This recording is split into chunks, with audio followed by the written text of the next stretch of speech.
Don José. Oigan, Fernando, ayer me estaba acordando de usted. A ver, hombre. Porque en Netflix se produce una película. Netflix se está presentando la película. Se ha producido hace rato. Sobre Hitler, se llama así Hitler. Es una película que da el ascenso de Hitler al poder y en donde, si una cosa usted le puede decir a Hitler es que usted siempre sabía para dónde él iba. Sí, no, si tú lees Mein Kampf, si uno puede leer Mein Kampf es un bodrio casi ilegible, es decir, está escrito de una forma que pareciera de un chiflado, él dice todo lo que va a hacer. Y lo hace. Yo creo que ese es el único político que en su vida ha presentado un plan de gobierno que ha dicho esto es lo que voy a hacer y lo hice. Y cuando usted ve esa película y ve la guerra de Rusia contra Ucrania y ve los argumentos de Putin, el argumento de la supremacía, de el querer abarcar. Yo no sé si usted se imagina Rusia. Rusia es uno de los países más grandes del mundo. Si no el más grande. El más grande, una sexta parte del territorio mundial. ¿Qué le importaría a Putin tener a la región del Donetsk y el este de... ¿sí? ¿Qué más gana? ¿Qué es lo que le interesaba? Y le interesa a Putin. Que este 24 de febrero cumple un año de esa agresión. El ejemplo que Ucrania estaba dando. El desarrollo democrático de Ucrania le preocupa. Porque los rusos, en general, tienen una gran estimación por Ucrania. Sí. Más tienen un sentido de vergüenza por el Holodomor que al final fue eso. Por eso es que Putin controla la información. Y eso fue lo que hizo Hitler, controlar la información. Y creó organismos de la Gestapo, los organismos... No solamente eso, José, sino que en Alemania vendían por 35 marcos, un precio relativamente barato, un radio que solamente sintonizaba las emisoras alemanas. Es decir, la propaganda fue vital en el ascenso de todos los dictadores. Es igual que en Corea del Sur. En Corea del Norte los radios están preseteados. Y el internet solamente coge 4 páginas. Nada, punto. ¿Ves?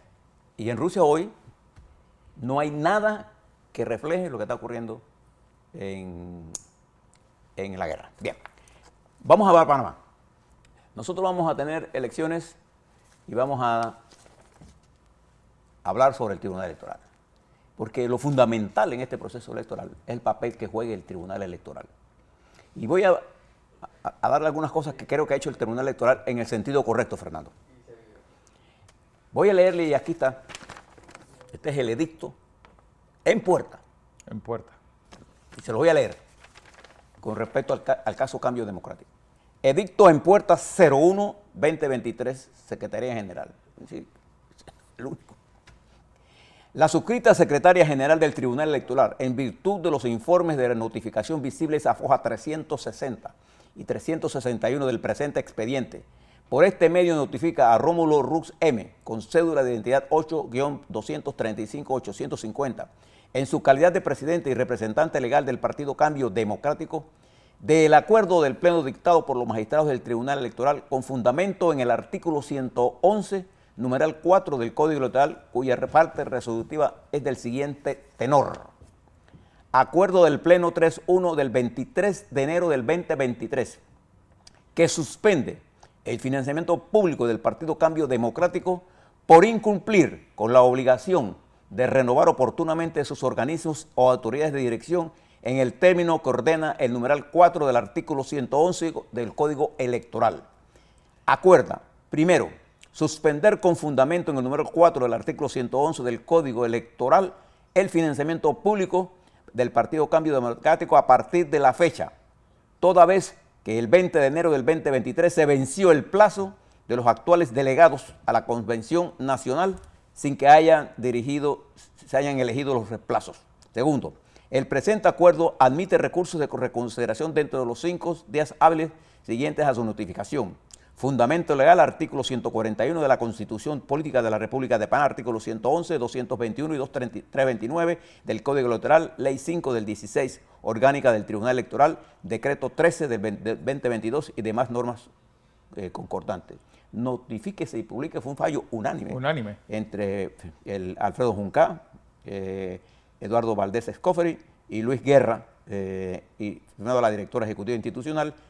Por lo tanto, dice la secretaria general, en cumplimiento de lo dispuesto en el artículo 642 del Código Electoral, se fija el presente edicto en las oficinas del Partido Cambio Democrático en presencia de la notificadora Lidia Quiñones con cédula de identidad 8495496 y Edgardo Campos con cédula de identidad 38306-160 como testigo, con la advertencia de que transcurrido 2 días hábiles después de su fijación, queda hecha la notificación y tiene efectos como si se hubiera hecho personalmente. ¿Qué significa esto?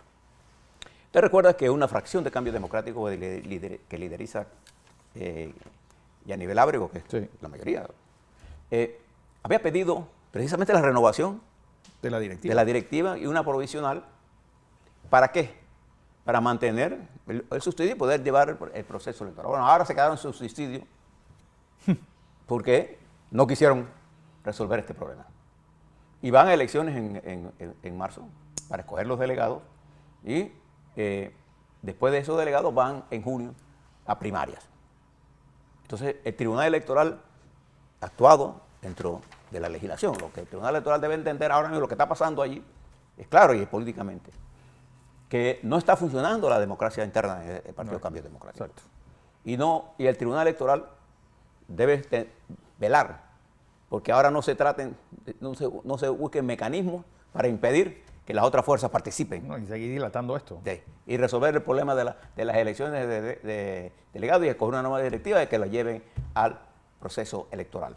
Bien, eso es una parte importante de esto. La segunda cosa importante es que el Tribunal Electoral tuvo su gestión con respecto a la resolución del PRD. ¿No? Y jugó un papel importante en llamar la atención sobre las correcciones a esto. Y se hicieron algunas correcciones. Todavía hay miembros del Partido Revolucionario Democrático que se sienten que todavía no se ha resuelto el problema de fondo y ya presentarán su denuncia. El tribunal lo tiene que mirar. Otra de las noticias importantes es que ayer Fernando presentó renuncia de su cargo. El vicepresidente de la República, en su calidad de ministro, presentó renuncia de ser ministro de la presidencia, porque él, como es el puesto de vicepresidente de elección popular, él no ha renunciado a ese puesto. Pues, don José. Oiga, con esto que pasa el domingo, o que va a pasar el domingo, y que ya presentó su renuncia el vicepresidente, el PRD toma la senda de un candidato, ya hay otro, que es el presidente de la Asamblea, que ha dicho que él va a correr, y hay una pugna sobre las reservas que se han hecho, que por tradición y por ley, los partidos tienen el derecho a hacer reservas de sus posibilidades de alianza. Entonces aquí hay una discusión que el Tribunal Electoral tendrá que definir y vamos a esperar la decisión del Tribunal Electoral al final de esta propuesta que ha hecho el Partido Revolucionario Democrático. Pero también, Fernando, se está dando un fenómeno. Los candidatos de libre postulación con un gran peso en la opinión pública encuentran grandes dificultades y se están uniendo a los partidos políticos con estructuras. Recuerda que en Panamá los partidos, los 3 primeros partidos, digamos en términos de inscritos, con el PRD, Cambio Democrático y el Partido Panamista, en ese orden, en cuarto lugar está RM. Los partidos con mejor estructura nacional son el PRD, Cambio Democrático y el Partido Panameñista. RM está en un proceso de organizar eso. Los demás partidos tienen organizaciones muy regionales e influencia en ciertas áreas. Entonces, los independientes están buscando, y uno de ellos lo vemos nosotros, por ejemplo, el caso del candidato independiente Roberto Nieto, que se unió al panameñismo. Esto es un proceso dinámico. Lo que nosotros le estamos pidiendo a los partidos políticos es que su campaña sea una campaña de altura, en el respeto a la gran problema nacional que significa mantener la economía panameña andando y bajar los niveles, los decibeles en los ataques que nos lleven a entrar a ser un país de riesgo político alto. Claro. Entonces, esto es importante para los pronunciamientos que vamos a ver. Vamos a ver qué pasa el domingo, vamos a ver todo lo que está ocurriendo a lo largo de todo esto. Hay conversaciones entre los diferentes partidos para alianzas, pero ninguna de esas cosas está definida hasta que conozcamos quiénes son los candidatos presidenciales que se van a sentar a la mesa a discutir cuál de verdad son las alianzas. El tiempo todavía da para eso vendrá todo el proceso de primarias. En el caso de Cambio Democrático, habrá elecciones para la nueva delegados para la nueva Junta Directiva, habrá primarias en los partidos que tengan más de 100.000 por obligación. Tiene que ser primaria para el candidato presidencial. Listo.